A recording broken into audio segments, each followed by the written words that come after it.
Pakistan penal code section 53 میں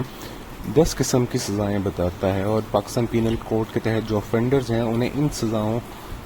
کو دیا جائے گا، جیسے پہلی ہے قصاص، دوسری ہے دیت، تیسری عرش، چوتھی دمن اور پانچویں تعزیر۔ قصاص این آئی فار این آئی، دیت جب قصاص لاگو نہ کریں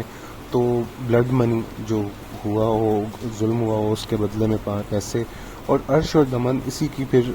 گریجولی کم ہے۔ ففتھ تعزیر ہے جو آپ کا پھر پینل کوڈ آ جاتا ہے، جس میں جنرلی باقی ساری سے تمام سزائیں ہیں۔ سو قصاص ہو گیا آئی فور آئی، دیت ہو گیا بلڈ منی اور دوسری منی، اور تعزیر ہو گیا آپ کی سزائیں جو دیگر ہیں۔ سکسلی ہے ڈیتھ، آپ کو سزائے موت بھی مل سکتی ہے اگر آپ کا جرم اس نوعیت کا ہے۔ پھر سیونتھ ہے امپریزنمنٹ آف لائف، یعنی عمر قید، جو کہ 25 سال ہوتی ہے، لیکن اس میں یعنی کہ دن کم ہوتے ہیں، جتنے آپ کے دن